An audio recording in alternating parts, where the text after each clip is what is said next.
One night, my late wife's mother invited me to dinner. When I arrived, there was an extra place set at the table for my late wife, who had died 2 years ago. When I asked why, my mill turned pale and said, "Rich, there's something we never told you. Look, I'm going to be straight with you right from the jump. I almost sent that call straight to voicemail. You know that gut feeling you get when your phone rings and the caller ID shows a name that makes your stomach do that little flip thing? Yeah, that was me staring at Margaret Stone flashing across my screen like a neon warning sign at a sketchy motel. But here's the thing about guilt and morbid curiosity. They're like that friend who always talks you into bad decisions at 2 in the morning. Except it was 3:30 on a Tuesday afternoon, and I was eating leftover Chinese food straight from the container like the classy widower I'd become. "Rich, come over Friday night," Margaret said when I finally answered, her voice dripping with that syrupy politeness that people reserve for telemarketers, distant relatives they're about to ask money from, or apparently, the son-in-law they've barely tolerated for a decade. Just family. She said those 2 words like they meant something warm and fuzzy, like we were going to sit around sharing hot cocoa and fond memories. But I'd known this woman long enough to recognize the subtext. She was hiding something, and whatever it was wearing a cheap disguise. I hadn't stepped foot in Margaret's pristine colonial house since Lisa's funeral 2 years ago, and honestly, I'd been perfectly content keeping that streak alive. The woman never liked me. Not from day one when I showed up to meet Lisa's parents wearing jeans that had seen better days and driving a Honda Civic that made concerning noises when it turned left. Margaret had this way of looking at me like I was a persistent stain on her Persian rug, something she tolerated only because her daughter had inexplicably chosen me. She used to tell Lisa I was too practical for her, which was Margaret speak for too broke and too ordinary. Translation: I didn't summer in the Hamptons or know which fork to use at fancy restaurants, and apparently, that was a moral failing. But here's where it gets stupid. I said yes. Because guilt is a hell of a drug, and the ghost of my dead wife has a really persuasive way of making me do things I know are bad ideas. It's like she's still nagging me from whatever cosmic waiting room she's hanging out in, whispering, "Just go, Rich. What's the worst that could happen?" Famous last words, really. So Friday rolled around, and I actually made an effort. I found a button-down shirt that didn't look like I'd fished it out of the laundry basket, which I definitely had, but I ironed it, so that counts for something. I stopped at the liquor store and bought a bottle of wine that cost slightly more than a full tank of gas, because apparently, that's the price point where you show you care, but not so much that you're trying too hard. I even brushed my hair and put on shoes that weren't sneakers, which for me is basically black tie formal at this point. The drive over was exactly 17 minutes of me rehearsing small talk in my head and wondering if it was too late to fake a stomach virus. Margaret's neighborhood was one of those places where every lawn looked like it had been manicured with nail scissors, and every house screamed, "We have money, and we want you to know it." Her place sat at the end of a cul-de-sac, all white columns and black shutters, looking like something out of a magazine spread titled Traditional Elegance, or Places Where Fun Goes to Die. I parked on the street because Margaret had a thing about driveways and oil stains, rang the doorbell, and immediately regretted every decision that had led me to this moment. When she opened the door, she was wearing pearls, actual pearls, and a smile that didn't quite reach her eyes. "Rich, so glad you could make it," she said, like I'd just arrived at a hostage negotiation disguised as a dinner party. The house smelled exactly like I remembered: roasted chicken, expensive candles, and that particular scent of old money that's somehow both comforting and suffocating. Everything looked painfully familiar. The antique grandfather clock in the hallway that ticked too loud, the family photos arranged just so on the mantel, the spotless hardwood floors that made you feel guilty for existing. It was like walking into a museum dedicated to the life I used to have, back when Lisa was alive and family dinners were just regular torture instead of whatever fresh hell this was turning into. Greg was already there, my brother-in-law, standing in the kitchen looking uncomfortable in khakis and a sweater that probably cost more than my car payment. We did that awkward guy nod thing, the universal male greeting that says, "I acknowledge your presence, but let's not make this weird." He handed me a beer without asking, which was honestly the most thoughtful thing anyone in this family had done for me in 2 years. "How have you been?" he asked, which is what people say when they don't actually want to know how you've been but feel obligated to ask anyway. Living the dream, I said, taking a long pull from the beer. You know, talking to myself, eating cereal for dinner, becoming one of those guys who has strong opinions about paper towel brands. The usual. He almost smiled at that, which was progress. Greg wasn't a bad guy. He was just Margaret's son, which meant he'd been trained from birth to maintain appearances and never rock the boat. We moved into the dining room, and that's when I saw it. The table was set for four. For plates, for napkins folded into those fancy shapes that require a YouTube tutorial, for wine glasses catching the light from the chandelier overhead.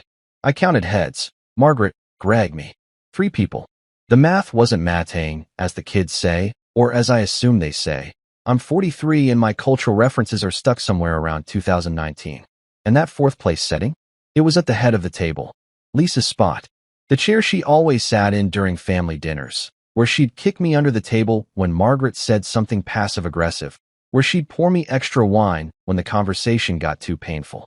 Empty now, but set like she was about to walk through the door any second, complaining about traffic and asking what was for dinner.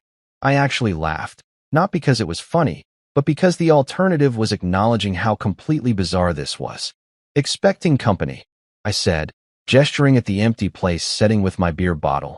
Or are we summoning spirits now? Because I gotta tell you, if we're doing a seance, I didn't bring the right supplies. Pretty sure you need candles and one of those Ouija boards from Target. The joke landed like a lead balloon in a library. Margaret's face went pale, and I mean pale like she'd seen a ghost, which was ironic considering the whole empty chair situation. Her hand, the one holding her wine glass, started shaking so badly I thought she might drop it. Greg looked at the floor like it suddenly contained the secrets of the universe. The silence stretched out like taffy, getting thinner and more uncomfortable with each passing second. You know that feeling when you make a joke and nobody laughs, and you realize you've either said something wildly inappropriate or accidentally stumbled onto something real? Yeah, that was happening, except cranked up to 11. Rich, Margaret finally said, her voice barely above a whisper, and I swear to God, I'd never heard her sound like that before, small, frightened, like she was the one who didn't belong here. She set down her wine glass with a trembling hand and looked at me with eyes that were suddenly too wet, too vulnerable, too human for the ice queen I'd known for all these years. There's something we never told you, she said, and just like that, the entire temperature of the room dropped about 40 degrees.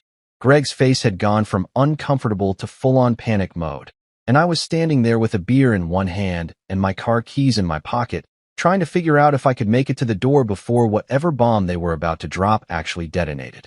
About Lisa, Margaret continued, and my stomach did that thing where it simultaneously drops into your shoes and climbs into your throat. About who she really was. Okay, so here's where things went from awkward family dinner to what the actual hell is happening in about 3 seconds flat. Greg, my normally mild-mannered, sweater vest-wearing, plays-it-safe brother-in-law, suddenly bolted from the room like someone had yelled free money at a Black Friday sale.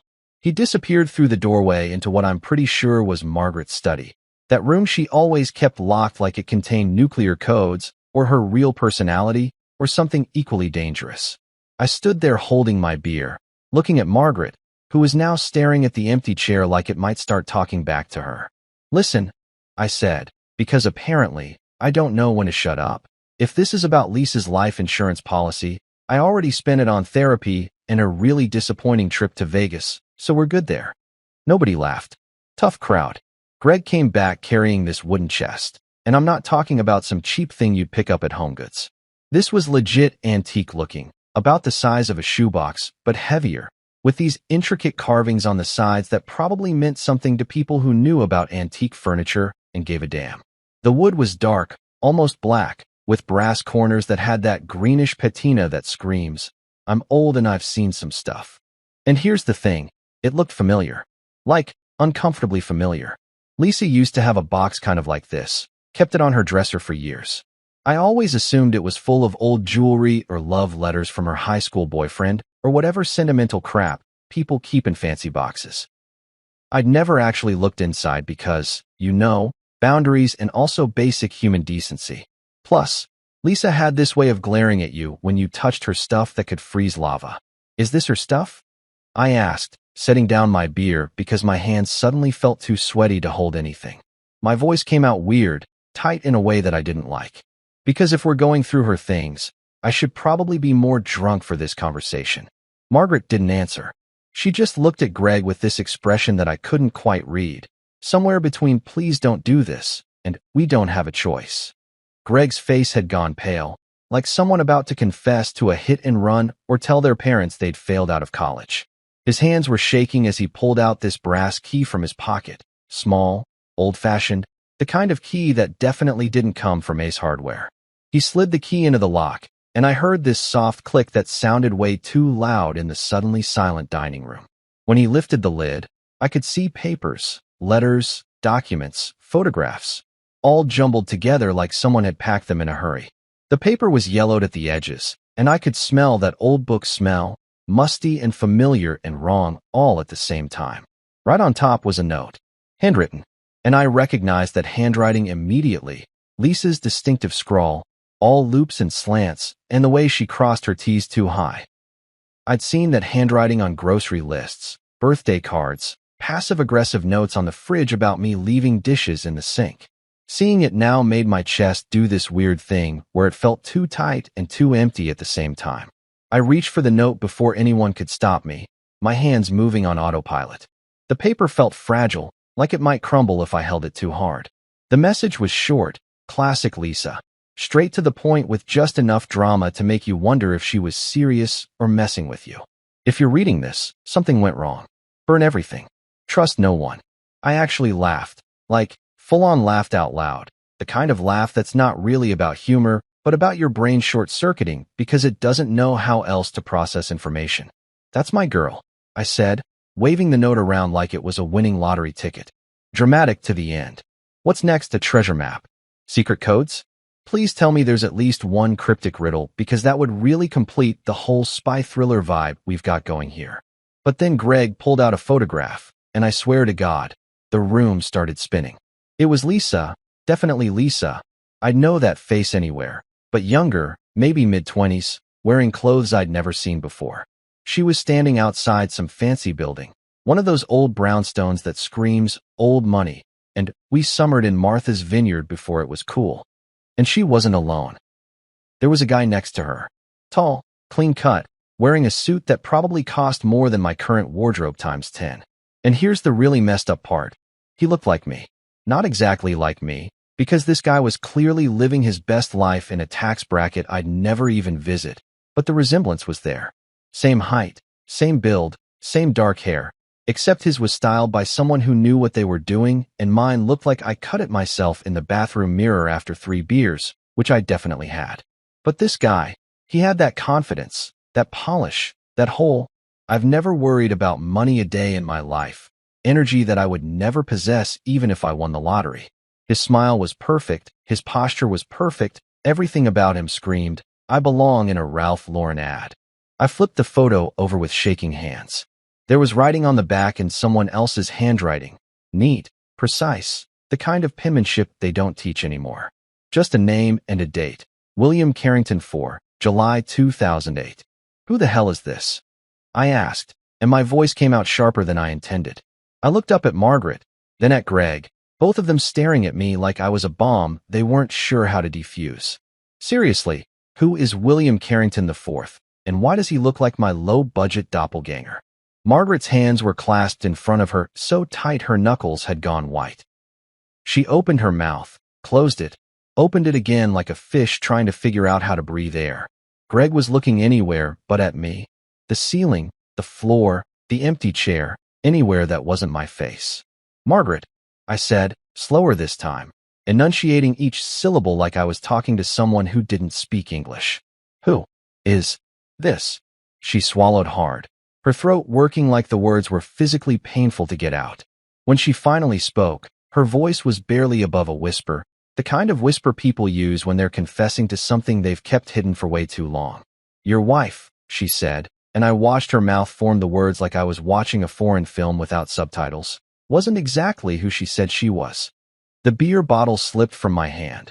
Not dramatically, Just a simple loss of grip because my brain had apparently forgotten how hands worked.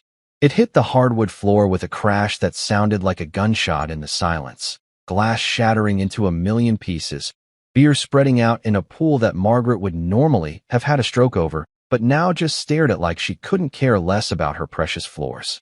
"I'm sorry," I said, laughing again because apparently that was my default setting now when reality decided to take a hard left turn into crazy town. "What?"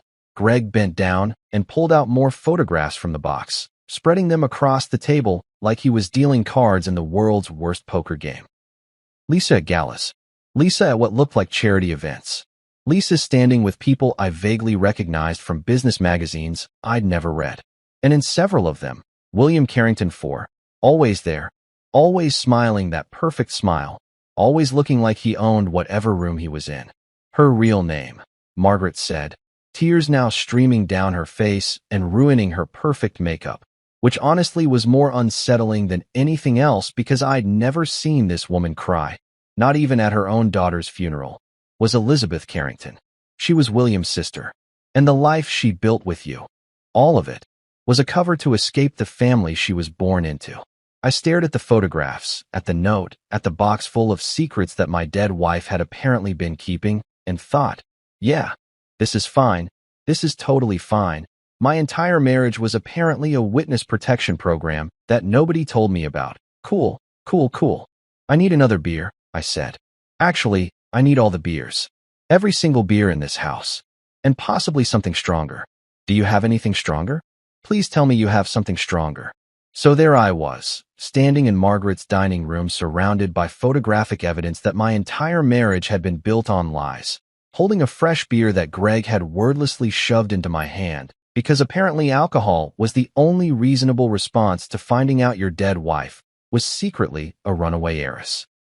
I was about 3 seconds away from either laughing hysterically or flipping the entire dining room table when the doorbell rang. Not a normal doorbell ring, either.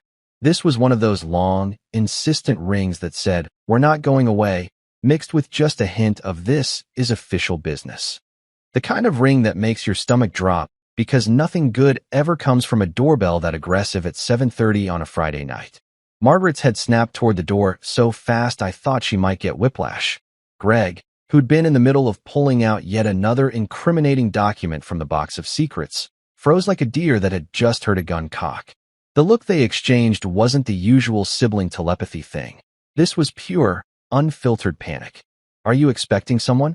I asked, which in retrospect was a stupid question because their faces were screaming, "Absolutely not," and we're all about to die. The doorbell rang again, longer this time, more insistent.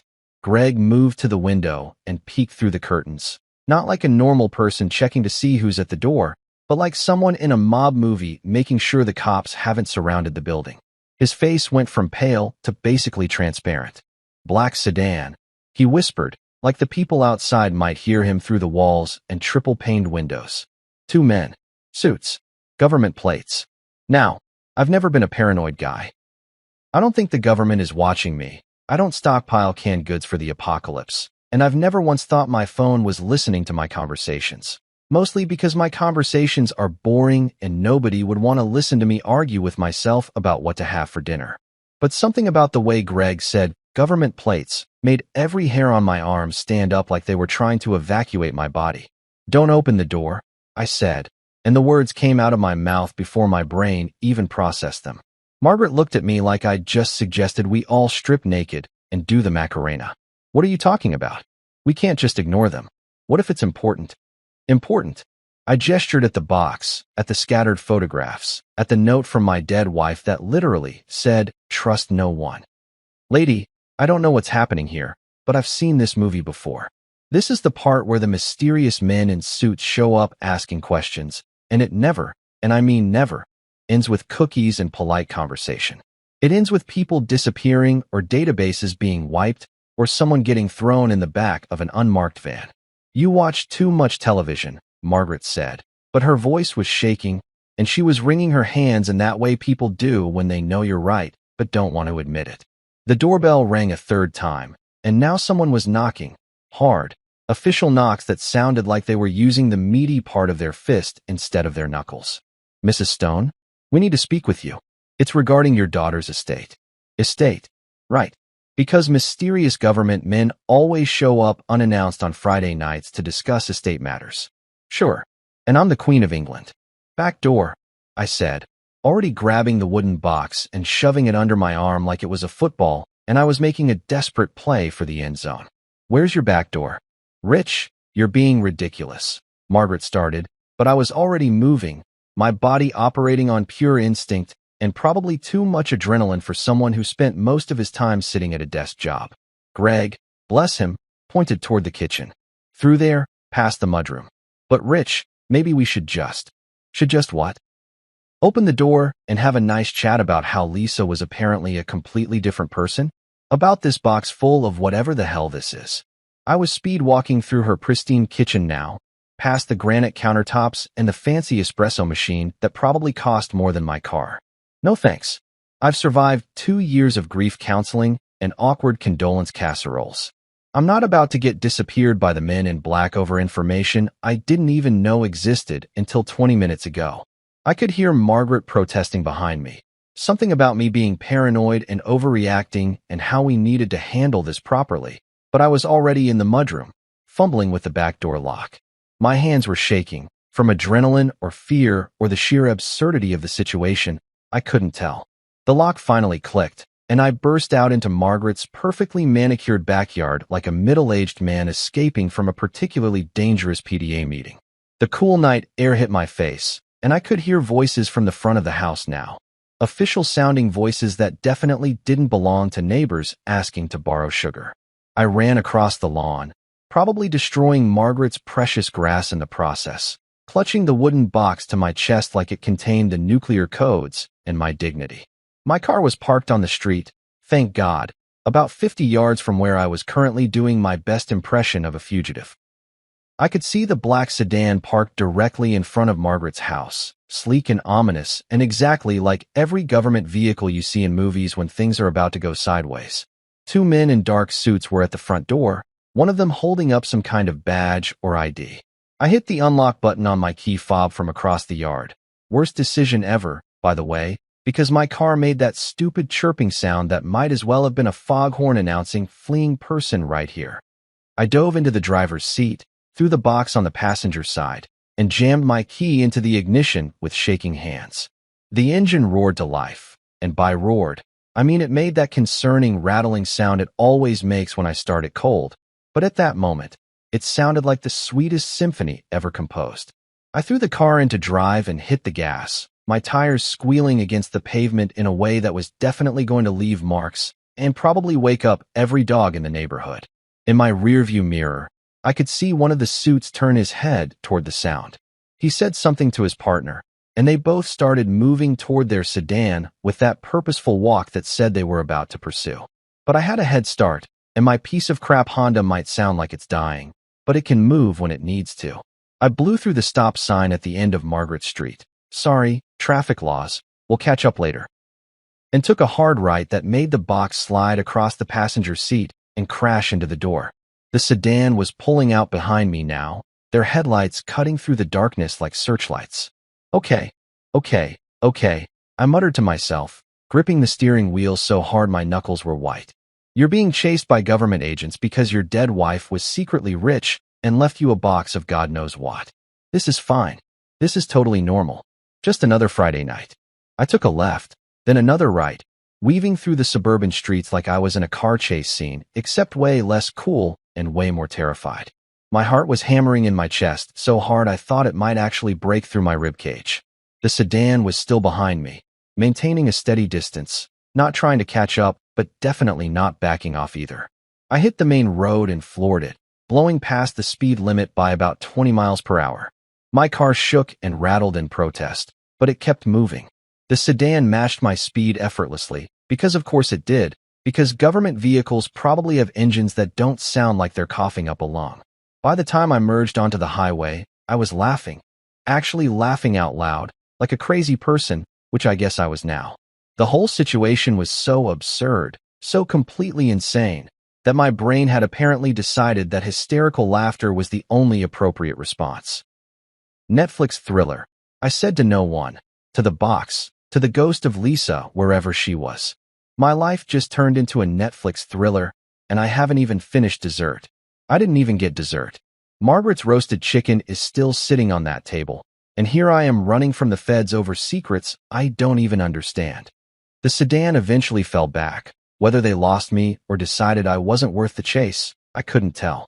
But I kept driving, heading toward home on pure autopilot, my hands still shaking on the wheel, my mind racing faster than my crappy car ever could.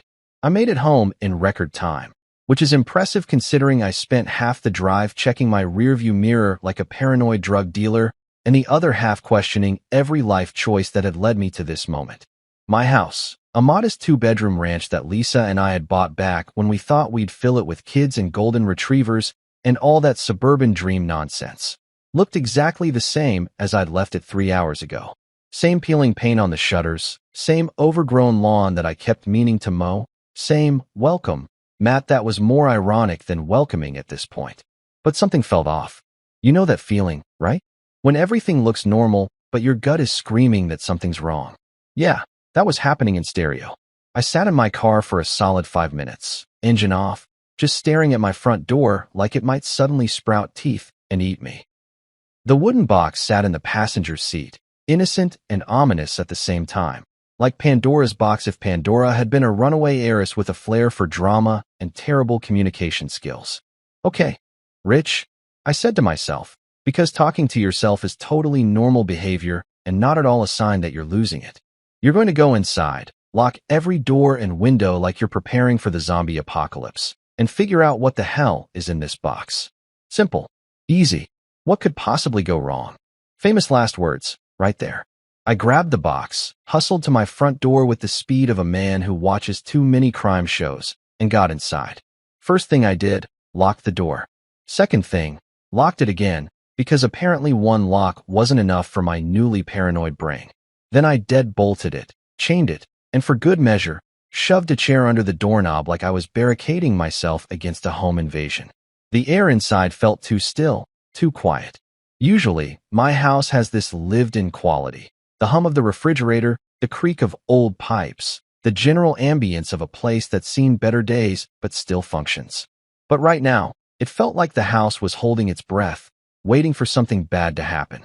I dumped the contents of the box onto my dining room table, the same table where Lisa and I used to eat breakfast, argue about whose turn it was to do dishes, plan vacations we never took. Now it was covered in evidence of a life I apparently knew nothing about. Old newspaper clippings, yellowed with age and smelling like attics and secrets. Financial records with numbers that had way too many zeros. Photographs of Lisa, no, Elizabeth Carrington, at events I'd never heard her mention, wearing clothes I'd never seen, smiling that smile I knew so well, but aimed at people I'd never met. And then I saw the headline. Front page of the Boston Globe, dated 15 years ago. Prominent banking heir William Carrington, 4 missing. Foul play suspected. I had to read it 3 times before my brain processed the words. William Carrington 4, the guy from the photo, the one who looked like me if I'd been born into money and better genetics, was missing. Presumed dead, according to the article. His car had been found abandoned near the harbor. No body, no witnesses, just gone like he'd been erased from existence. And Lisa, Elizabeth, had been his sister, which meant she'd lost her brother, probably around the same time she decided to disappear and reinvent herself as Lisa Carter, ordinary woman who married an ordinary guy and lived an ordinary life. Except nothing about this was ordinary. I poured myself a drink, whiskey, straight, because beer wasn't going to cut it anymore. My hands were still shaking as I sorted through more documents. Bank statements from accounts I'd never heard of. Letters addressed to Elizabeth Carrington at addresses in Boston, New York, somewhere in Connecticut. Legal documents with words like trust fund and beneficiary and numbers that made my head spin. So let me get this straight, I said to the empty room, to the ghost of Lisa, to the universe in general. You were loaded. Like stupid rich. And you decided to slum it with a middle-class IT guy who clips coupons and drives a car that sounds like it's actively dying. That was your brilliant plan. The house didn't answer, which was probably for the best because if it had, I would have completely lost it. I took a long drink, letting the whiskey burn its way down my throat, and kept digging. There were more articles about William Carrington, business deals gone wrong, allegations of money laundering, suspicious transactions involving offshore accounts. The Carrington family was apparently knee-deep in shady financial dealings, the kind of stuff that makes headlines and ruins lives and ends with people mysteriously disappearing. And then I found another article, this one smaller, buried in the business section. Elizabeth Carrington, daughter of banking magnate Thomas Carrington, reported missing. The date was a year after her brother's disappearance. The article was brief. Family declined to comment. Police investigating, no leads. And then nothing. Like she'd just vanished into thin air. Except she hadn't vanished. She'd become Lisa. She'd moved across the country, changed her name, built a whole new life, and somehow ended up married to me. A guy so ordinary that I once got excited about a sale on paper towels. I was halfway through my second drink, my brain spinning with conspiracy theories and questions I'd never get answers to, when I heard it. A soft click. So quiet I almost missed it under the sound of my own breathing and the blood rushing in my ears. It came from the back of the house. The back door. The door that led to my pathetic excuse for a backyard and that I never used because the lock was sticky, and who comes in through the back door anyway? Apparently, people who break into houses, that's who. My entire body went cold. Not the dramatic movie kind of cold, but the real kind. The kind where your blood actually feels like it drops 10 degrees and your stomach does that thing where it tries to climb out through your throat. I froze, whiskey glass halfway to my lips, listening so hard I thought my ears might start bleeding. Another sound, soft, deliberate.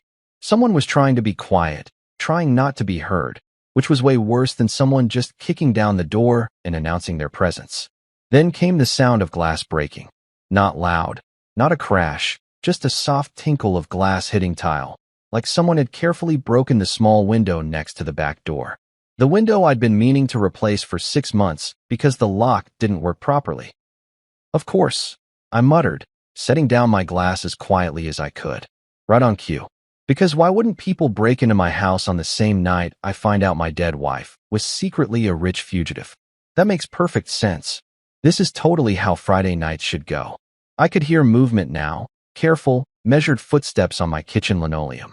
Multiple people, because apparently one home invader wasn't enough for whatever cosmic joke my life had become. Male voices, low and professional, the kind of voices that belong to people who break into houses for a living.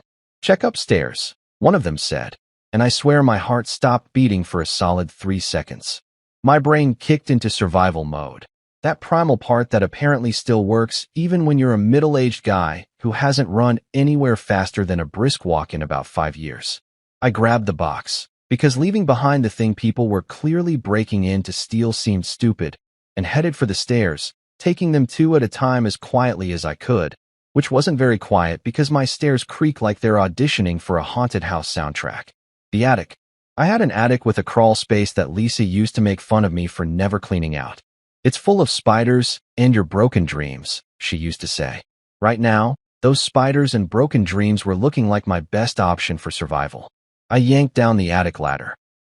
Slowly, carefully, because apparently I was capable of being quiet when my life depended on it, and climbed up into the darkness. The space was cramped, dusty, filled with boxes of Christmas decorations and old tax returns, and all the crap you accumulate over a decade of living in one place. Behind the old brick chimney, there was a gap in the insulation, a space just big enough for a wooden box. I shoved it in there, covering it with some old newspapers and a box of ornaments that probably hadn't been used since Lisa died, and prayed my knees would hold out long enough to get back down. Below me, I could hear them moving through my house, opening doors, searching rooms, being way more polite about their breaking and entering than seemed necessary. My legs were shaking, from fear, from the awkward crouching position, from the sheer absurdity of hiding in my own attic like I was in some low-budget thriller.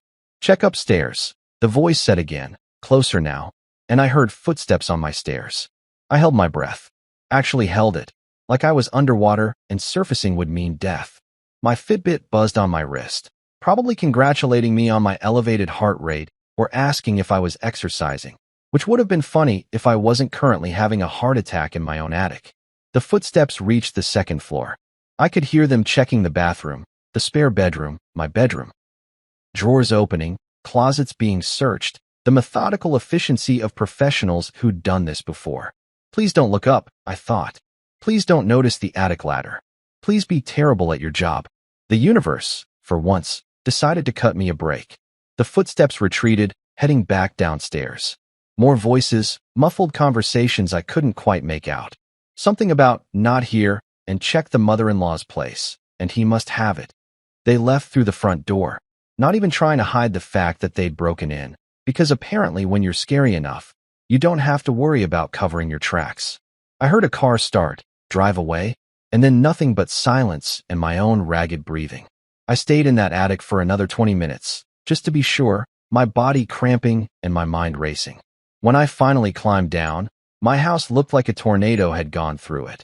Drawers open, cushions displaced, my life literally torn apart by strangers looking for secrets I'd just discovered existed. I grabbed my keys, my wallet, and absolutely nothing else. The box stayed in the attic. My clothes, my photos, my life, all of it stayed behind. Because I wasn't stupid enough to stick around and see if they came back with friends. I drove like a man being chased by ghosts, which, technically, I was, if you count the ghost of my dead wife's secret life and the very real people who wanted whatever information she'd left behind. My hands were still shaking on the steering wheel, and I'm pretty sure I ran at least 2 red lights and a stop sign. But at that point, traffic violations were the least of my problems. I had exactly one place to go, one person who wouldn't ask too many questions before helping me, and that was Frank Mallory.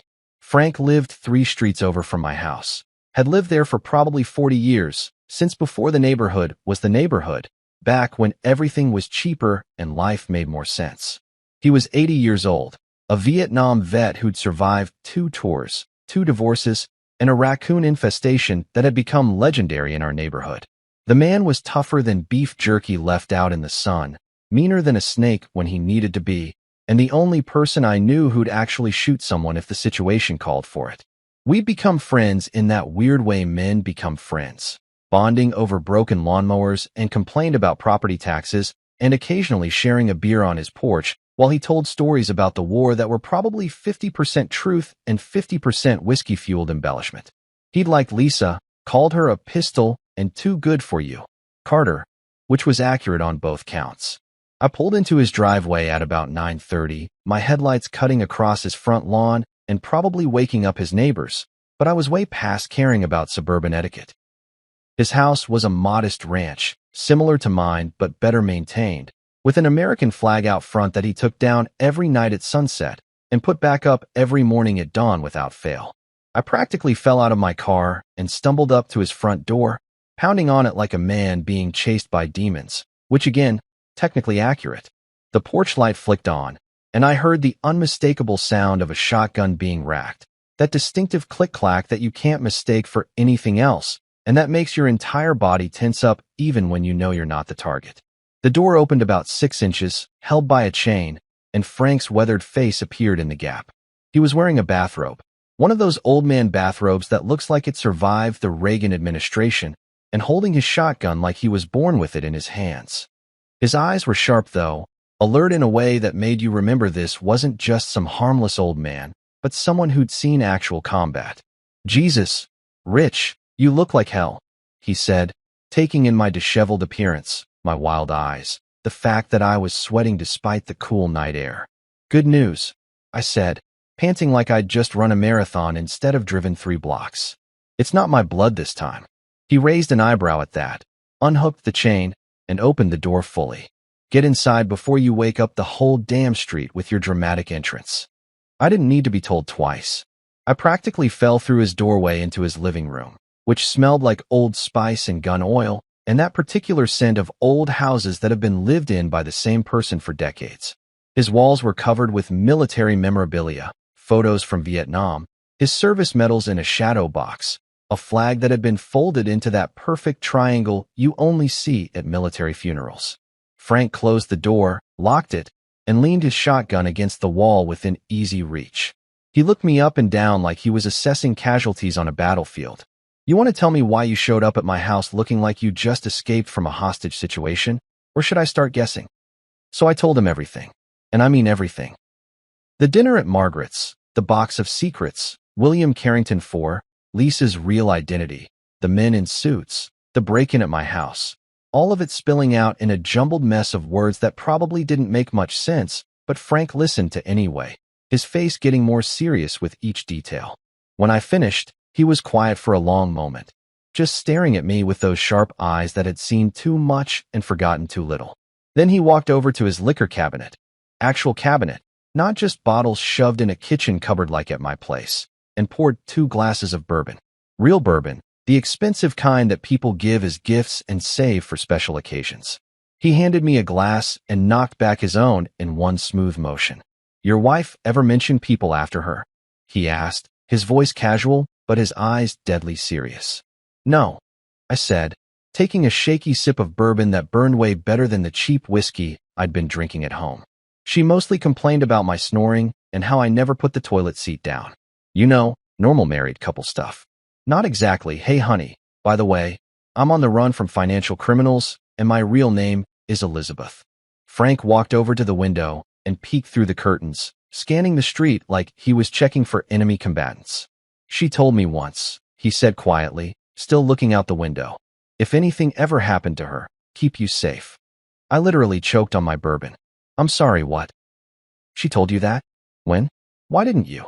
I stopped, my brain trying to process this new information. "She told you to keep me safe? Not the other way around." He turned back to me, and for the first time since I'd known him, Frank actually looked uncomfortable. "About 6 months before she died. Came over one afternoon when you were at work. Said she needed me to promise that if something happened to her, and she was specific about that, when something happens, not if, I'd look out for you. Make sure you were okay. And you didn't think to mention this before now?" My voice came out higher than I intended, somewhere between hysterical and furious. "She made me promise not to," Frank said, shrugging in that way that said he'd been following orders, and that was that. "Said you'd worry, that you were better off not knowing. Figured she had her reasons. Women usually do." "Her reasons," I repeated, laughing that laugh that wasn't really a laugh anymore. "Right. Her reasons included lying to me about her entire identity, apparently. So yeah, great reasons. Fantastic reasons. Really top-tier decision-making from my dead wife who—" Frank held up a hand, his face going stone-cold serious. "Headlights," he said simply. I looked at him like he'd just spoken Martian. "What? Headlights? Coming up the street. Slow. Too slow." He grabbed his shotgun and moved to the window in one fluid motion that was impressive for a man his age. I felt my stomach drop into my shoes for approximately the 15th time that night. Please tell me it's just someone coming home from a late dinner. Please tell me it's a lost pizza delivery guy. Please tell me it's literally anything other than. "Black sedan," Frank said, his voice flat. "2 men. Same ones from your description." "Oh, come on," I practically shouted, then immediately lowered my voice to a harsh whisper. "How did they find me? How do they even know I'm here? Are they tracking my car? My phone? Did they microchip me when I wasn't looking?" "Doesn't matter how," Frank said, already moving with the efficiency of someone who'd been in worse situations than this. "What matters is they're here, and we need to move." He crossed to his kitchen and grabbed his truck keys off a hook by the back door. Then he reached into a drawer and pulled out a Glock, because of course Frank had a Glock in his kitchen drawer like normal people keep spatulas, and checked the magazine with practiced ease.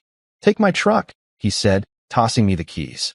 I caught them on pure instinct because my brain was still trying to catch up with the fact that this was actually happening again. "Head north, stay off the main highways, and for God's sake, ditch your phone. They're tracking you somehow." "What about you?" I asked, because despite everything, I wasn't about to let an 80-year-old man face down professional criminals on my behalf. Frank smiled, actually smiled. And it was the kind of smile that made you remember he'd survived actual war. "Son, I've been bored for about 20 years. This is the most excitement I've had since the raccoon incident of 2019. Now get out of here before I have to waste good ammunition on people who don't deserve it." The headlights were getting closer. I could see them through the window now, casting long shadows across Frank's lawn. The sedan had stopped at the end of his driveway. "Frank, go," he barked, and the command in his voice was pure military, the kind of order you don't question. I ran for the back door, truck keys clutched in my sweaty hand, and burst out into Frank's backyard. Behind me, I heard his front door open and Frank's voice, loud and authoritative and just the right amount of crazy. "Can I help you, gentlemen? Because it's past 9:30, I'm in my bathrobe, and I've got a shotgun that doesn't care much for uninvited visitors." I didn't stick around to hear their response. I vaulted over Frank's back fence. Well, more like clumsily climbed over while nearly giving myself a hernia, and sprinted to where he kept his truck parked in the alley behind his house. A 1990 Ford F-150, powder blue, with more miles on it than should be legally possible, but built like a tank, and probably more reliable than anything made in the last decade. The engine turned over with a roar that sounded like freedom and bad exhaust. I threw it into drive and peeled out of that alley like I was starring in my own action movie. Except I was a middle-aged IT guy having a complete breakdown and not a trained spy. So it was less cool action hero and more panic dad energy. As I turned onto the main road, I checked my rearview mirror and saw figures moving in Frank's front yard. I heard what might have been a warning shot. Frank wasn't actually going to shoot anyone, probably, but he definitely knew how to make people think twice. That's when I learned two things that night that I'd never forget. 1. Octogenarians still had guts and were capable of being absolute badasses when the situation called for it. And 2. I really should have married someone boring. Someone whose idea of excitement was trying a new restaurant or binge-watching reality TV. Someone whose biggest secret was that she didn't actually like my mother. But no, I had to marry Elizabeth Carrington, runaway heiress with a box full of incriminating evidence and enemies who drove black sedans and broke into houses in the middle of the night. Next time, I muttered to myself, gripping Frank's steering wheel and heading north like he'd told me. I'm dating an accountant. A nice, boring accountant whose family doesn't launder money or mysteriously disappear. My phone buzzed in my pocket. I pulled it out, saw it was Margaret calling, and Frank's words echoed in my head, "Ditch your phone." Without thinking too hard about it, I rolled down the window and threw my phone out onto the highway, watching it bounce and shatter on the asphalt. There. Problem solved. I was officially off the grid, driving a truck older than most of my co-workers, with no idea where I was going except north and away from whatever nightmare my life had become. I'd been driving for maybe 45 minutes, heading north on back roads and secondary highways like Frank had told me, when the phone rang. Except I didn't have a phone anymore, because I'd yeet-headed onto the highway like a rational person having a totally normal Friday night.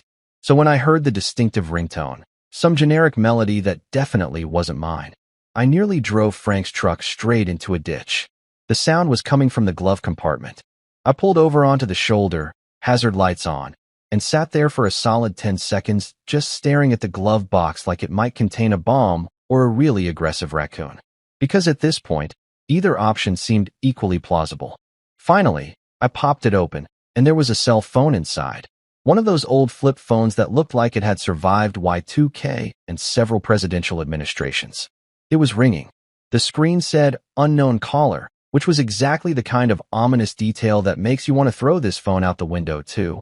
But I was running out of phones and options. I answered it. "Yeah. Mr. Carter?"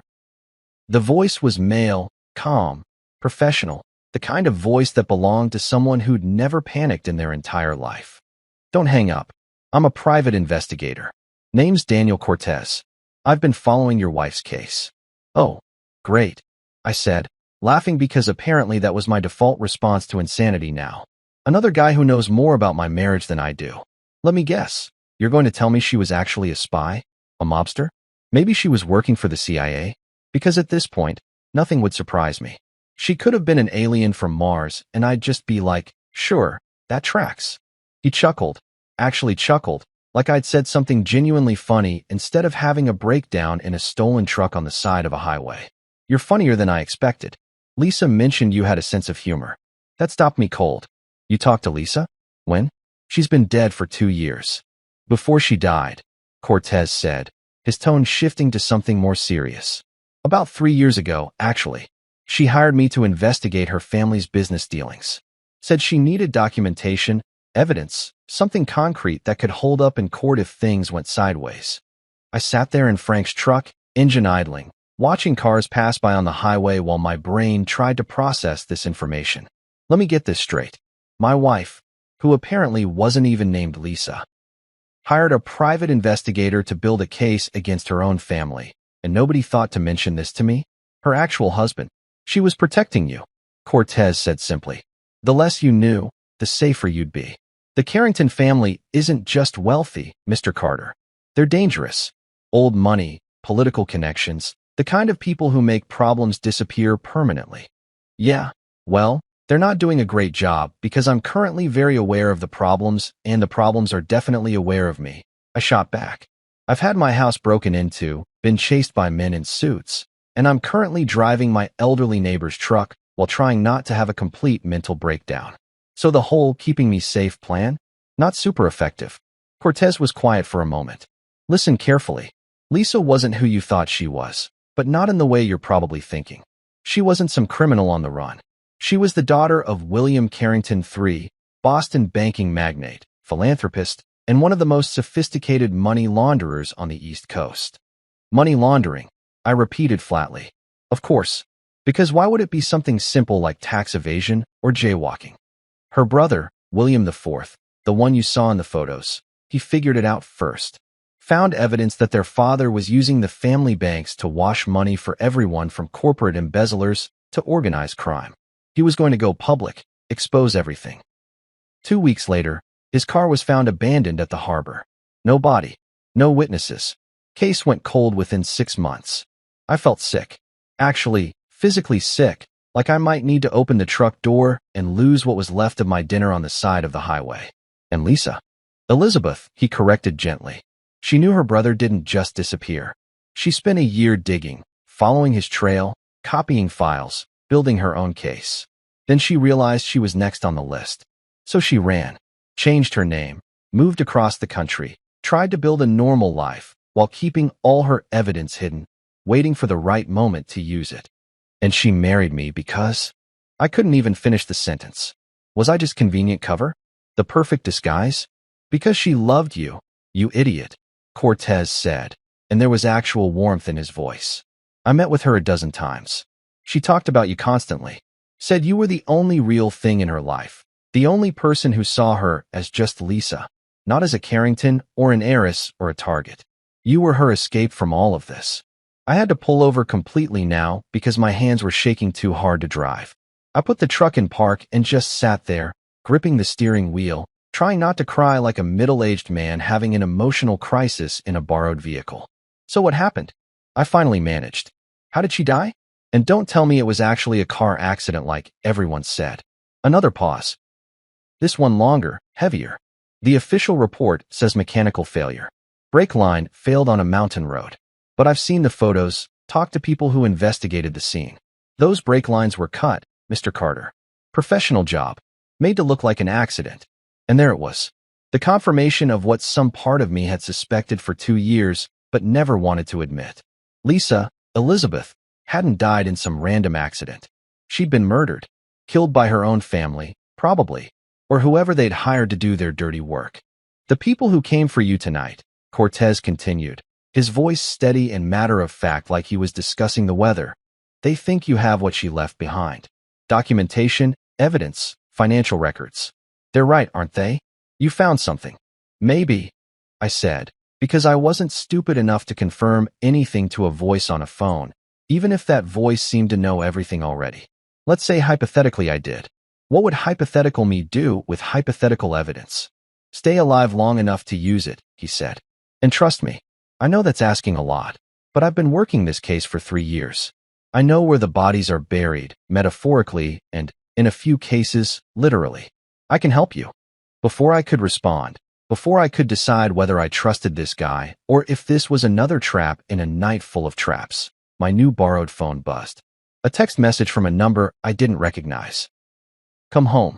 We need to talk. Margaret. I showed the phone to nobody because I was alone in a truck, but I read the message out loud anyway. Margaret wants me to come home. She needs to talk. Don't, Cortez said immediately. That's not Margaret texting you. Or if it is, she's not alone. They're using her to lure you back. Right? I said because of course they were. Walk straight into the lion's den so they can kill me or make me disappear like William IV. Great plan. Really tempting offer. I'll definitely get right on that. Where are you now? Cortez asked. I looked around at the dark highway, the exit sign that said I was somewhere north of Harrisburg. Nice try. I've watched enough movies to know I don't give my location to mysterious voice on the phone. Smart, he said, and I could hear the smile in his voice. Okay, here's what's going to happen. I'm going to text you an address. A diner, 24-hour place, public enough that nobody's going to try anything stupid. Meet me there. Bring whatever you found. We'll figure out our next move together. And if I don't, then you keep running until they catch up with you, which they will eventually because they have resources and connections, and you have what? A old truck in righteous anger? He had a point. Or until you decide to go to the authorities, at which point you'll discover that half the authorities are either on the Carrington payroll or too scared to touch them. Your choice. My phone buzzed again, this time with an address, Sullivan's Diner, Route 22. Below it, another message, order the pancakes. They're the only thing worth eating at 3 a.m. Cortez. I sat there in Frank's truck, watching the occasional car pass by, thinking about Lisa, Elizabeth, and everything she'd hidden from me to keep me safe.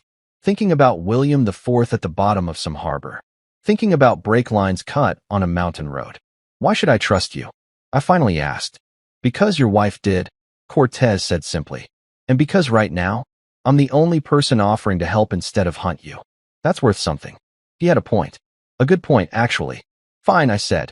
But if this is a trap, if you're working with them, I want you to know that I'm fully prepared to die embarrassingly while trying to fight back. I took one self-defense class in 2003. I remember exactly none of it, but I'll give it my best shot. He laughed, a real laugh this time. Noted. See you in an hour, Mr. Carter. And do me a favor. What? Stop throwing phones out of vehicles. They're expensive, and Frank's going to want that one back. He hung up before I could ask how he knew about the phone-throwing incident, which was probably for the best, because the answer would have just freaked me out more. I sat there for another minute, looking at the address on the screen, weighing my options. I could keep driving north, disappear somewhere in Canada maybe, live out my days as a lumberjack or whatever people do when they're on the run. Or I could meet this Cortez guy, take a chance that he was actually trying to help, and maybe, just maybe, figure out what Lisa had died trying to accomplish. Next time, I told her ghost, told the universe, told nobody. We're having a very serious conversation about communication in relationships. This whole secrets and mystery thing? Not working for me. I put Frank's truck in drive and headed for Sullivan's Diner, hoping pancakes and a private investigator would somehow make more sense than anything else that had happened tonight. Spoiler alert, they wouldn't. Sullivan's Diner looked exactly like every other 24-hour establishment that's seen too many truckers, too many bad decisions, and not enough health inspections. The neon sign flickered like it had a neurological condition. Half the letters were out, and the parking lot was populated by exactly 3 vehicles. A semi-truck, a beat-up Honda that made my car look like a luxury vehicle, and a sleek black SUV that definitely didn't belong in this aesthetic. I pulled Frank's truck into a spot near the exit, because I'd learned my lesson about easy escapes tonight, and sat there for a minute, watching the windows. Through the grease-stained glass, I could see maybe 4 people inside. A waitress who looked like she'd rather be literally anywhere else, a trucker hunched over coffee, and 2 people sitting in a booth near the back. One of them raised a hand. Not a wave, just a simple acknowledgement. That must be Cortez. Okay, Rich, I muttered, checking Frank's glove compartment for weapons and finding exactly nothing useful except a flashlight and some ancient beef jerky. You're walking into a diner at 11:30 at night to meet a stranger who knows way too much about your life. This is fine. This is totally fine. Nothing bad has ever happened in a creepy roadside diner. I got out of the truck, left it unlocked in case I needed to make a quick getaway, and headed inside. The door chimed. One of those bells that announced you were either a customer or a serial killer, and at this point, I wasn't sure which category I fell into anymore. The smell hit me immediately. Burnt coffee, old grease, and that particular aroma of places that have been open continuously since the Carter administration, the Jimmy one, not me. The waitress looked up with the enthusiasm of someone who'd given up on life around her 3rd shift, nodded toward the back booth, and went back to staring at her phone. Cortez stood up as I approached.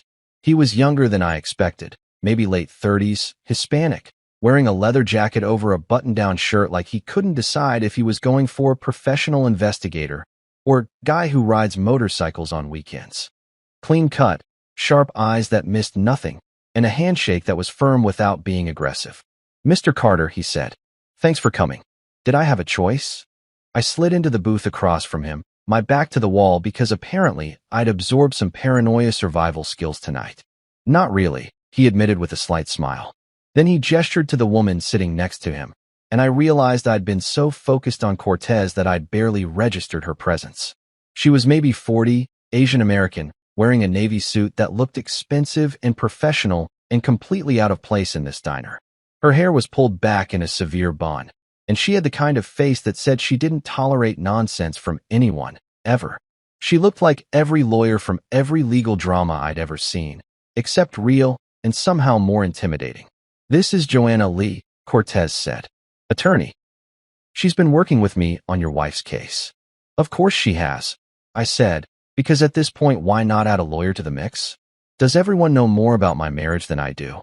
Should I be taking notes? Maybe we should start a support group. Husbands Who Married Secret Heiresses Anonymous. Joanna didn't crack a smile. She reached down beside her and lifted something onto the table, a wooden box. The exact same wooden box I'd seen at Margaret's house. The same box I'd risked my life grabbing from Margaret's dining room, stuffing documents into my jacket, running from men in suits. Except this wasn't that box. This one was pristine, no scratches, the brass fittings shinier. "What?" I started. "Your wife left instructions for us," Joanna said, her voice crisp and professional, like she was reading a will instead of blowing my mind in a truck stop diner. "The real ones. What you found at Margaret's house was a decoy." I stared at the box, then at her, then at Cortez, then back at the box. "I'm sorry, what?" "So I risked my life, multiple times tonight. By the way, it's been a whole thing, for a fake box? Are you kidding me right now?" "Your wife was thorough," Cortez said, and there was something like respect in his voice. She knew they'd come looking eventually. So she created multiple versions, planted them in different locations, each with just enough real information to seem legitimate, but nothing that could actually hurt anyone.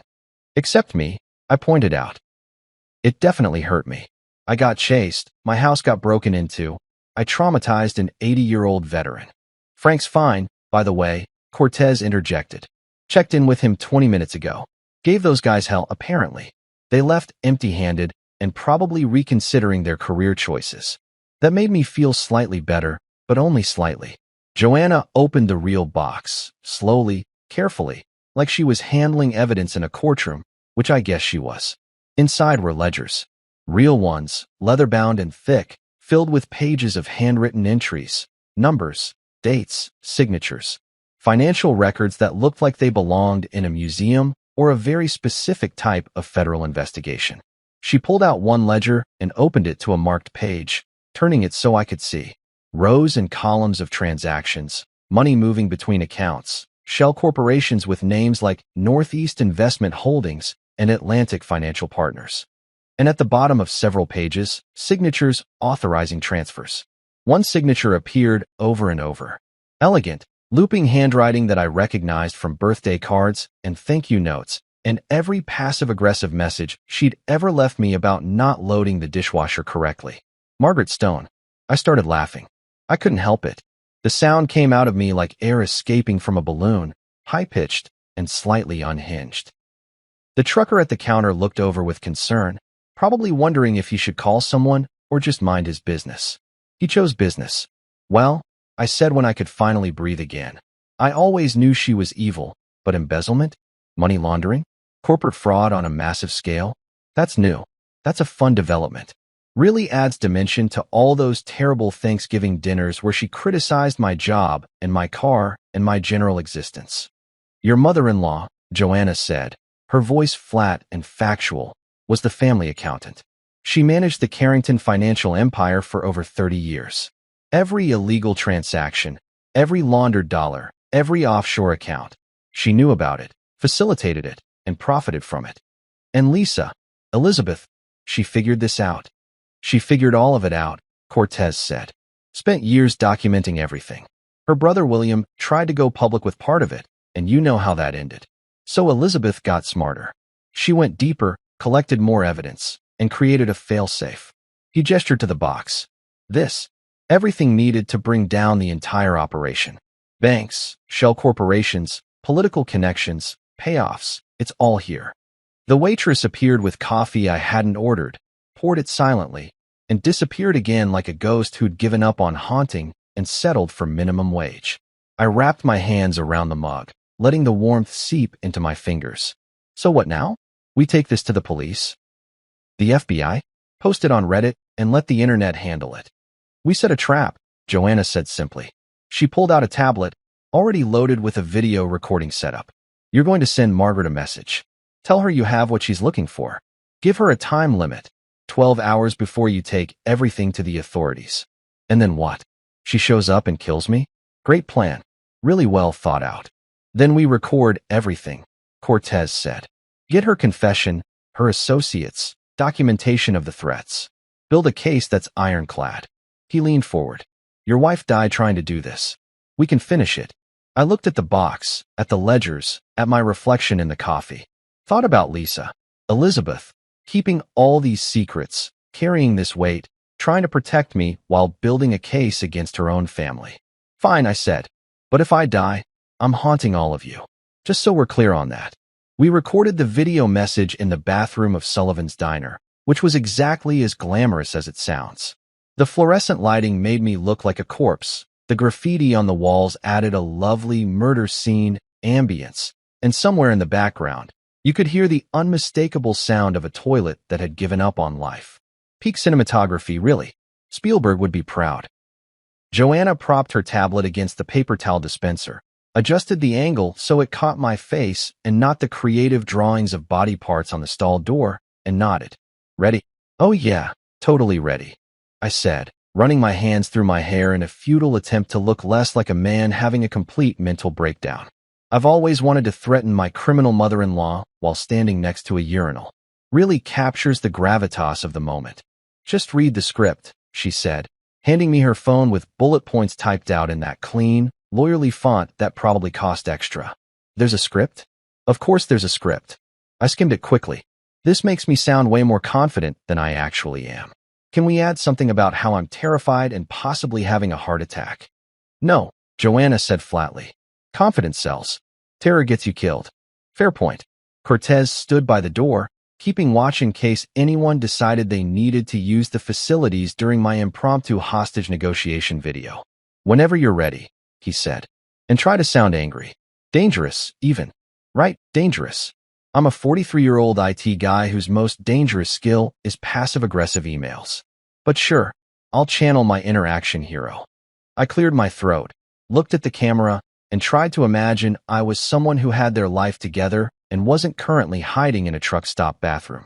Margaret, more authority, Joanna coached. Like you mean it. I tried again. Margaret, I've got what you're looking for. I held up one of the ledgers, not the real one. Joanna insisted we keep those safe, but a prop that looked convincing enough on camera. Every transaction, every account, every signature. Elizabeth documented everything. And I mean everything. Good, Cortez murmured. Keep going. You've got 12 hours. I continued, getting into it now, letting all the anger and fear and confusion from the past few hours fuel my words. 12 hours before I walk into the FBI field office and drop this entire mess on their doorstep. Every illegal transaction your family has made for the past 30 years. Every politician you've bought. Every crime you've covered up. All of it. I leaned closer to the camera, trying to look intimidating instead of like a man who desperately needed sleep and possibly therapy. You want this back? You want to make this go away? Then you meet me. Tomorrow night, 8 p.m. Come alone, or I swear to God, I'll make copies and send them to every news outlet from here to Boston. Location, Joanna whispered. Right, the location. We debated this part for 20 minutes. Somewhere public enough that I wouldn't immediately get murdered, but private enough that Margaret would actually show. Cortez had suggested an old textile plant outside Harrisburg. Abandoned for years, but he had contacts who could wire it for surveillance, set up extraction points. All that tactical stuff that made me realize I was way out of my league. The old Riverside textile plant, I said. Route 74, just past the Harrisburg exit. You know where it is. I didn't actually know if she knew where it was, but it sounded good. 8 p.m. Don't be late.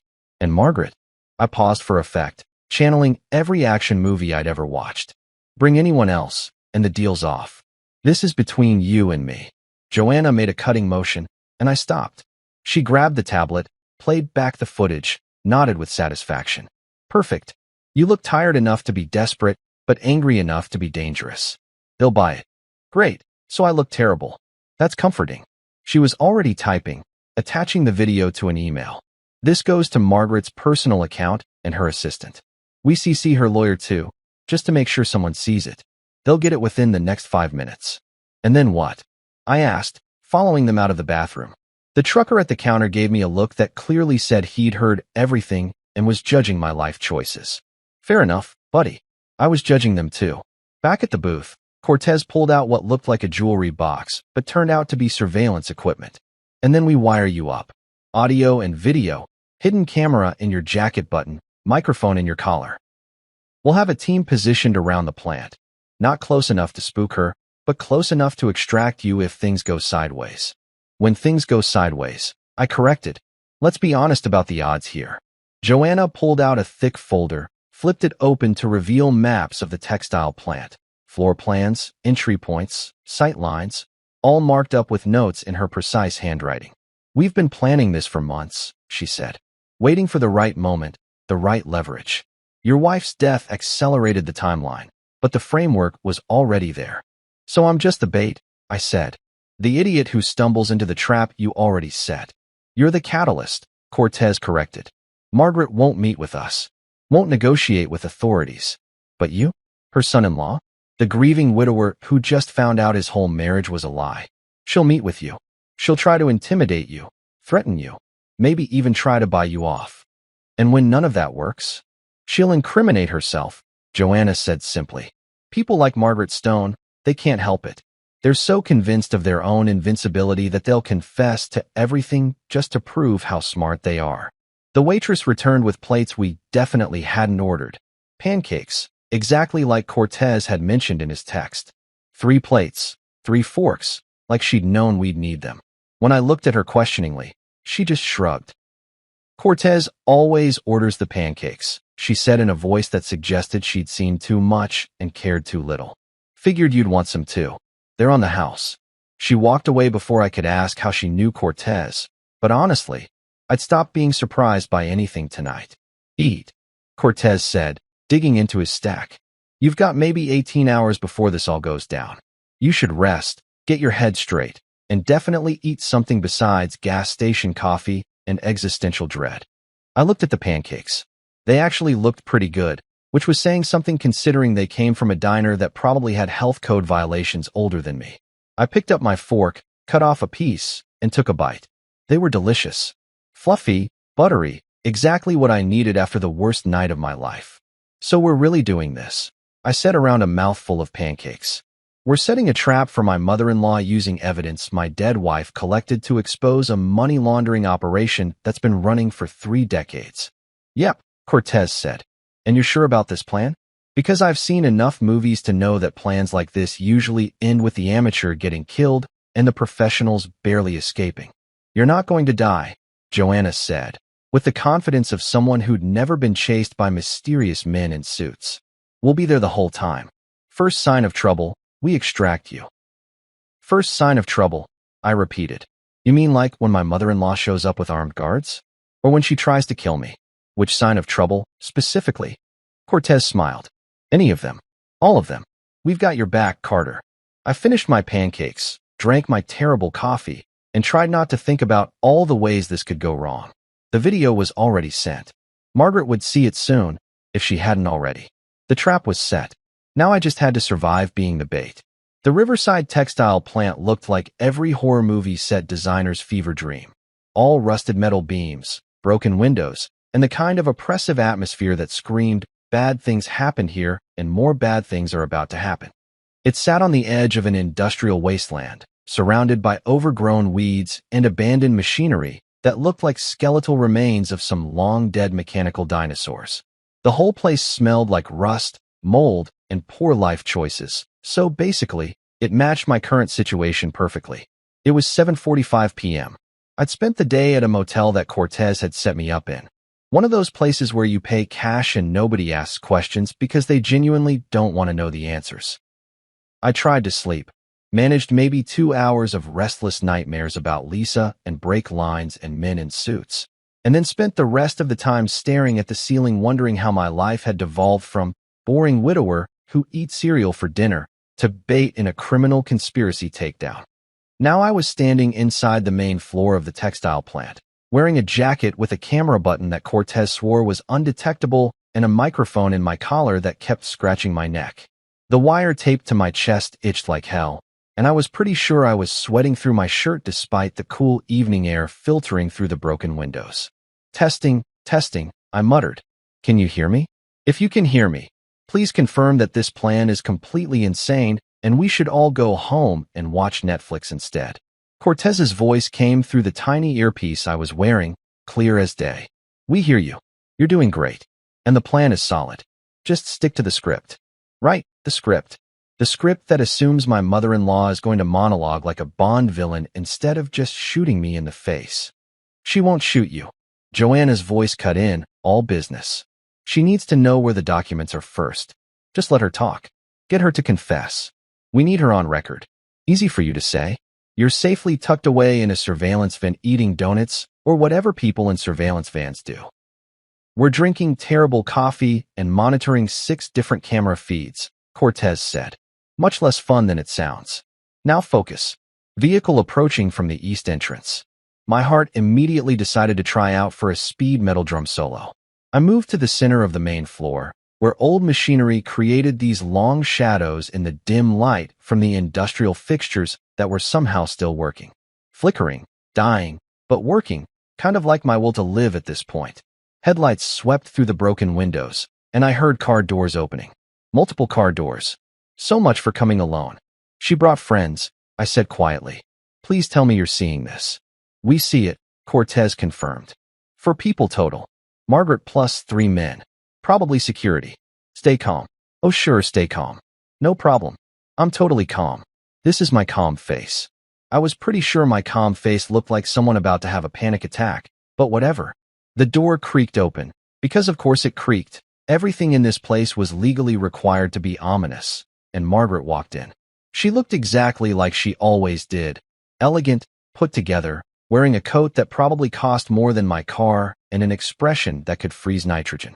The 3 men with her were exactly what you'd expect. Suits, sunglasses despite it being evening. That professional, we hurt people for money vibe. But it was Margaret's face that made me pause. She looked older than I'd ever seen her. Tired. There were lines around her eyes that I didn't remember, and her hands, always so steady, so controlled, were shaking slightly. Rich, she said, her voice echoing in the empty space. She stopped about 20 feet away, her security detail flanking her like human shields. You look terrible. Yeah, well, I've had a rough couple of days, I said, trying to channel the confidence from my video message and mostly just sounding like a guy who desperately needed a vacation. Turns out my whole marriage was a lie, my house got broken into, and my mother-in-law is a criminal. Really takes it out of you. She flinched at that. Actually flinched. You don't understand. Oh, I understand perfectly. I cut her off, and I felt some actual anger bubbling up now, cutting through the fear. You and your family were running a money laundering operation. Your son figured it out and mysteriously disappeared. Your daughter figured it out too, so you had her killed. And now you want to clean up the mess by getting rid of me and the evidence. Did I miss anything? William's death was an accident, Margaret said, but her voice cracked. I didn't. Brake lines don't cut themselves, Margaret. I was moving now, circling slowly, keeping distance between us like Cortez had instructed. Let her follow you with her eyes. Make her work for it. Lisa figured that out. Spent years documenting everything you'd done. Every account, every transaction, every person you paid off. One of the security guys stepped forward, but Margaret held up a hand. Where is it? She asked. Where are the documents? Safe, I said. Somewhere you'll never find them. Unless we make a deal. She actually laughed at that. Cold, bitter laughter that echoed off the metal walls. A deal? Rich, you have no idea what you're playing with. The people involved in this, they don't make deals. They make examples. Like they did with William? With Lisa. I tried to protect her. Margaret's voice rose, genuine emotion cracking through that icy exterior for the first time. I tried to get her to stop digging, to let it go. I begged her, but she was so stubborn, so convinced she could fix everything, expose everyone, be some kind of hero. So you killed her, I said flatly. I didn't kill anyone. She was shouting now, her carefully maintained composure shattering. I didn't want any of this. I was the accountant, Rich. I kept the books. I knew what was happening, yes, but I didn't have a choice. You don't just walk away from the Carrington family. You don't get to quit. But you helped them, I pressed. You facilitated everything. Every illegal transaction, every laundered dollar. You signed the documents, Margaret. Your signature is on everything. Her face went pale. How do you? She stopped, realization dawning. You actually have them. The real ledgers. Not copies, not photos. The originals. Every single one, I confirmed. 30 years of financial crimes. All documented in your handwriting.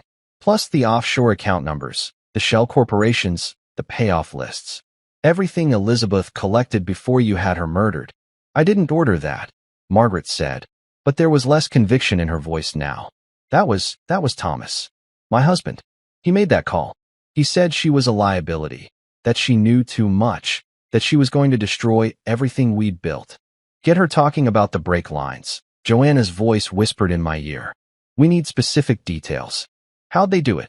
I asked, keeping my voice casual like we were discussing the weather and not my wife's murder. The brakes. How'd they make it look like an accident? Margaret's hand went to her purse. Not threateningly. More like a nervous gesture. Someone reaching for comfort. But the security guy on her left tensed, his hand moving toward his jacket. Don't, I said quickly. Don't reach for anything. Don't do anything stupid. Because here's the thing, Margaret, we're being recorded. Right now? Every word you've said. And about 6 different federal agencies are listening.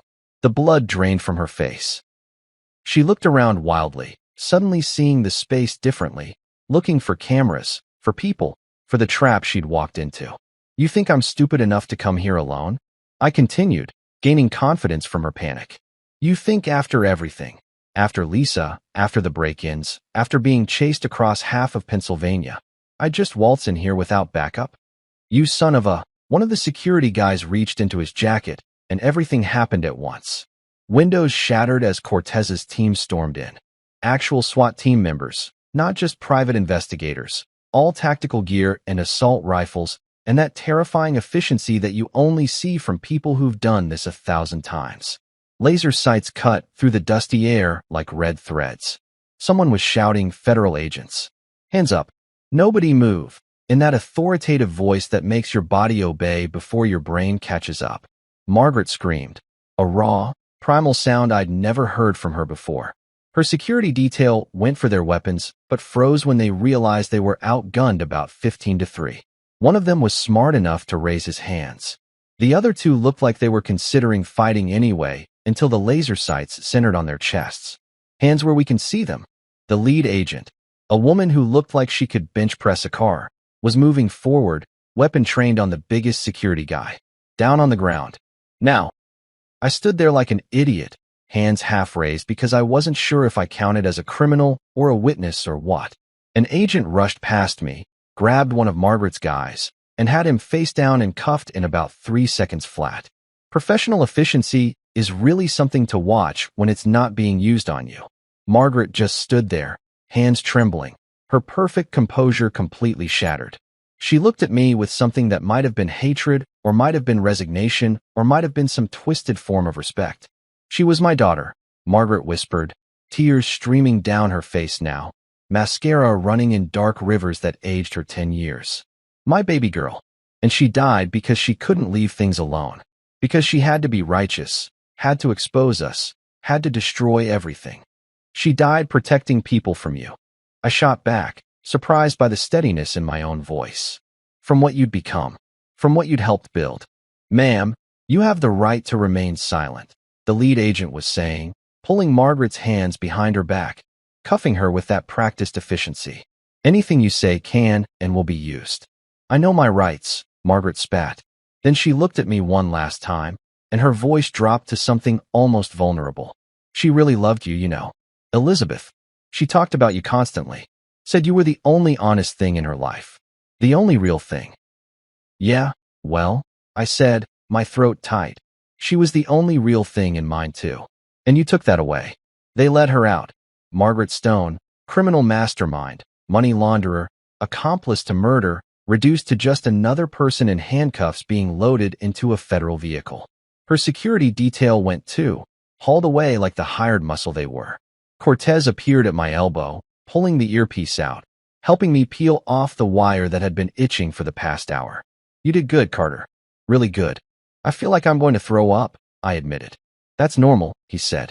First time confronting a murderous in-law is always rough. Gets easier after the third or fourth time. I stared at him. That's not reassuring. Wasn't meant to be. He grinned. Come on. Joanna's got paperwork for you to sign. Witness statements, evidence transfer, all that fun legal stuff. Can I do it tomorrow? Or next week? Or never? Tomorrow, he said firmly. Tonight, you get to go home, take a shower, and try to process the fact that you just took down a 30-year criminal operation. My mother-in-law, I said, still not quite believing it. I just got my dead wife's mother arrested for money laundering and conspiracy to commit murder. Yep, you're going to be super popular at the next family reunion. I started laughing.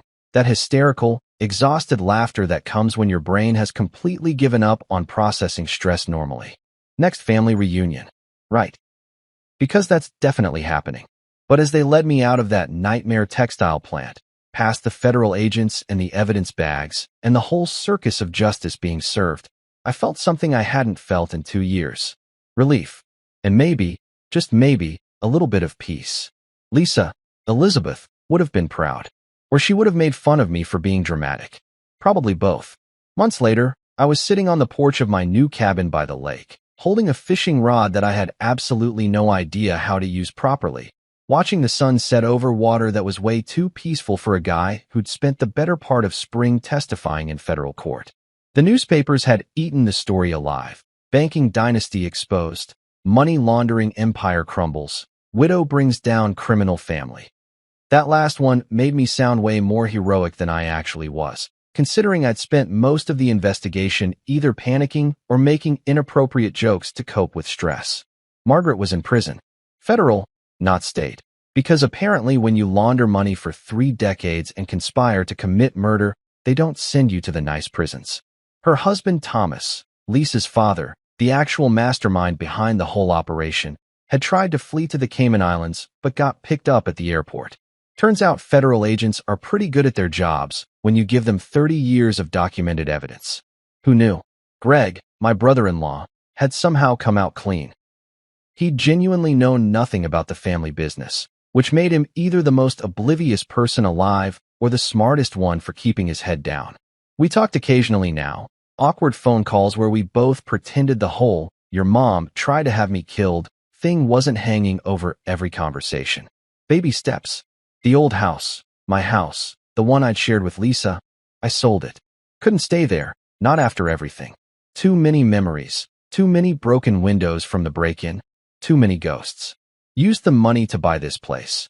A small cabin about 2 hours north, right on the lake. The kind of spot that real estate agents describe as rustic, which means the plumbing is questionable but the view is nice. It was perfect. Joanna had handled the legal aftermath with the efficiency of someone who'd been preparing for this for years, which she had. The Lisa Carter Foundation for Financial Justice. That was her idea. Your wife died trying to expose financial crimes, she'd said in that matter-of-fact way of hers. Let's make sure her death actually meant something. So we took the recovered money, and there was a lot of recovered money. Turns out the Carringtons had been extremely good at stealing and created a foundation, helping victims of financial fraud, funding investigations, supporting whistleblowers. The kind of thing that would have made Lisa roll her eyes at the sentimentality, but secretly be thrilled about. I was on the board, technically, though mostly I just signed things Joanna put in front of me and tried not to mess anything up. She was the real force behind it, her and Cortez, who'd officially joined as the head of investigations. They made a good team, her legal precision and his street smarts. I'd asked him once if they were dating, and he'd laughed so hard he nearly choked on his coffee, so I took that as a mind-your-own-business, Carter. Speaking of Cortez, he visited pretty regularly. Usually brought donuts, good ones, from that place in Harrisburg that was worth the drive, and unsolicited life advice. He'd shown up just last week, taken one look at my fishing technique, and said, "You're doing it wrong." "I'm aware," I'd replied. "But the fish don't seem to mind since none of them are biting anyway." "That's because you're fishing in a dead zone. Nothing lives in that part of the lake." "Well, that explains a lot about my life, doesn't it?" He'd laughed, helped me relocate to a better spot, and then proceeded to catch 3 fish while I caught nothing but seaweed and my own hat when my cast went wrong. The man was infuriatingly competent at everything. I'd learned things about myself over these months, like that I actually enjoyed cooking when it wasn't just microwaving leftovers, that I was pretty good at carpentry, fixed my own porch railing after it rotted through, only injured myself twice, that I could go entire days without talking to another human being and feel perfectly content, which was either healthy solitude or concerning isolation depending on which therapist you asked. I'd been seeing one, therapy, not dating a therapist, though at my age the distinction felt relevant. Dr. Morrison, nice woman, very patient with my tendency to deflect trauma with humor. "You use sarcasm as a defense mechanism," she'd observed during our 3rd session. "I use sarcasm as an everything mechanism," I'd corrected. "It's basically my personality at this point." She'd written something down in her notebook, which I'm pretty sure was code for "this one's going to take a while." But I was doing better. Actually better, not just saying I'm fine, better. The nightmares had mostly stopped. I could think about Lisa without feeling like someone was standing on my chest. Could even look at old photos now without spiraling into that dark place where grief lives. I still talk to her sometimes, out loud, like a lunatic, usually when I was alone on the porch or working on some project around the cabin. So I finally fixed the gutter. I told the empty air last Tuesday. Only took me 3 tries and 1 trip to the emergency room for stitches, but it's done. You would have been proud. Or you would have made fun of me for not just hiring someone. Probably both. The wind picked up, rustling through the pine trees that surrounded the property, and I could almost hear her laugh.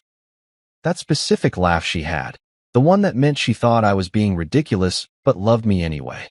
"The foundation's doing well," I continued, reeling in my line for the 15th time with no fish attached. "Joanna says we've helped fund for major investigations this quarter. Recovered over $2 million in stolen assets. Your mom's testimony actually helped. She flipped on like 6 other people trying to reduce her sentence. Very dramatic. You would have enjoyed the irony. A fish jumped in the distance, mocking my complete inability to catch anything. And I'm okay," I said quietly. "I mean, I'm living in a cabin, talking to myself, and failing at fishing, so okay might be generous. But I'm alive. I'm safe. And I know the truth now. About who you were, what you were trying to do, why you kept everything secret. I get it. I don't love it, still kind of pissed about the whole elaborate web of lies thing, but I get it." The sun was setting properly now, painting the lake in shades of orange and gold that looked like something from a postcard. The kind of moment that makes you believe in fresh starts and second chances and all that inspirational poster nonsense. "Next time, though," I added, standing up and gathering my fishing gear that had caught exactly 0 fish. "Maybe leave a sticky note instead of a global conspiracy. Just a thought. Hey, honey, I'm secretly rich and on the run from criminals. Here's a detailed explanation. Love you, bye." Would have saved everyone a lot of trouble. I headed back toward the cabin, my unsuccessful fishing expedition complete. Cortez was stopping by tomorrow with updates on the latest foundation project. Frank was coming up next weekend to help me build a deck, which would probably result in minor injuries and major complaints about my tool selection. Joanna had emailed about some legal documents that needed signatures, her message ending with "Stop avoiding your responsibilities, Carter," which was fair. Life was quiet now. Simple. The kind of normal I'd thought I had before, but actually have now, minus the secret criminal in-laws and the elaborate deception. I looked back at the lake one more time. "Hope you're proud," I said to Lisa, to Elizabeth, to whoever she really was. "Hope this was worth it. Hope you're wherever people go when they die, saving the world from their own families. And I hope they have better fishing there, because this lake is clearly defective." The wind picked up again, warmer this time, almost like an answer. And for once, that was enough. I went inside, made dinner. Actual dinner, not cereal.